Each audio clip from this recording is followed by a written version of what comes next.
Fortunately, Time Magazine's super-duper Doppler intellectual Joe Klein, who's much smarter than everybody else watching this program right now combined. I mean, we may have to take a couple of people from space and put them in to match Joe Klein's brain size. Well, that tradition continues today, that you're a dummy and Joe is smarter. Seems like only a few weeks ago when Joe enlightened us and delighted us with his voracious and unbridled wit and intellect, calling all Americans who disagreed with him at Time Magazine stupid. He also pointed out recently that I spew a lot of hateful crap. Wow, that's some highfalutin words. I'll try to look that one up. Crap. So anyway, for those of you without an Ivy League education who also don't have, direct access to a dictionary, what he meant there was he doesn't like what I say. And there's something new. In fact, if you don't mind, I've got to put on my tweed smoking jacket. Here, I've got little people that help me with things like this, Oh, I don't let them look directly at me. You shouldn't either. Anyway, Swampland, his blog, it's so good. He points out that fellow Time Magazine genius J. Newton Small, a female correspondent who is clearly smarter than everyone else because she has 3 names. How many do you have? Yes, 2. She apparently took issue with Sarah Palin's writing notes on her hand there for the interview.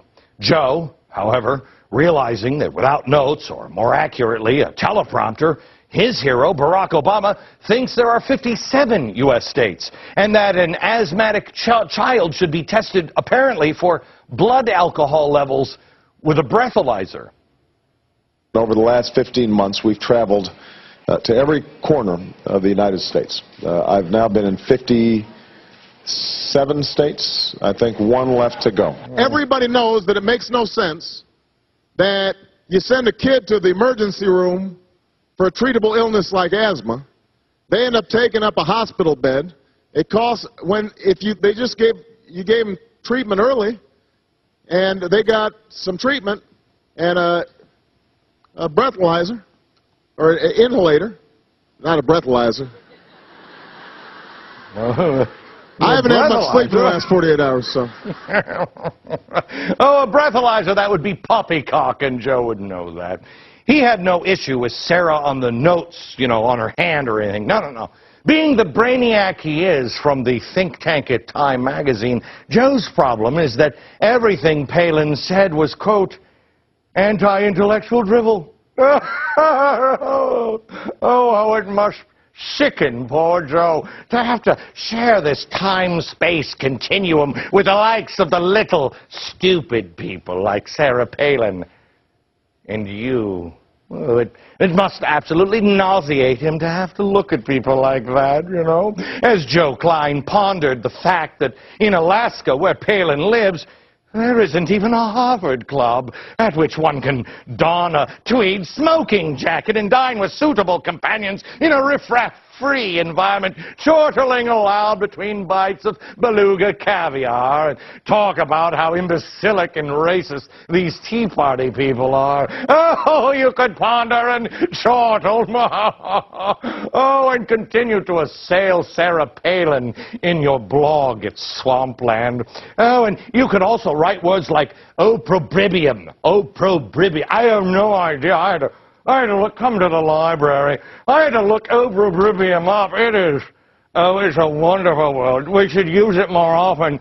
Opprobrium, the disgrace or reproach incurred by conduct considered outrageously shameful. Infamy. Aphorism. Aphorism. I had to look that one up, too. Well, aphorism here. Here it is. A terse saying embodying a general truth or astute observation. So, with words like that, it must be a blistering indictment of Sarah Palin. Oh, but then he was just getting his enormous multisyllabic word train chugging down the tracks right before his engine went off those very tracks. Oh, as he attacked Palin for saying that Obama wasn't so much a commander-in-chief as a law professor at a lectern. Oh, yes. He then accused her of being anti-elitist. Joe said, yesterday, a commentator asked if there was any form of populism that I could support. The answer is yes. Yes, yes, my friend. Democracy.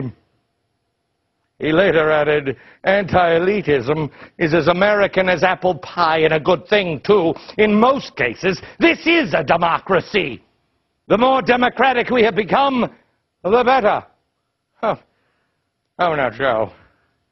Joe, I might be able to let one mention slide, but two, I can't. I just can't do it. No, man, I can't do it. No! That must be what they taught you at Penn. Is it, Joe? Is it? If so, you've been abused by that very intellectual Ivy League school you went to. It's what I was telling you last time, Joe. Oh, the last time we talked. Do you remember? Your alma mater, Penn.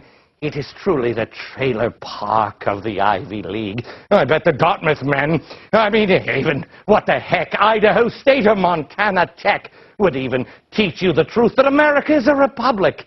It's true. Look it up, Joe. A republic, it almost makes you sound like you don't know what you're talking about, Joe. But then again, it also kind of turns your entire nasty little blog entry into anti-intellectual drivel. Oh, that's rich. Oh, that is rich. And so am I.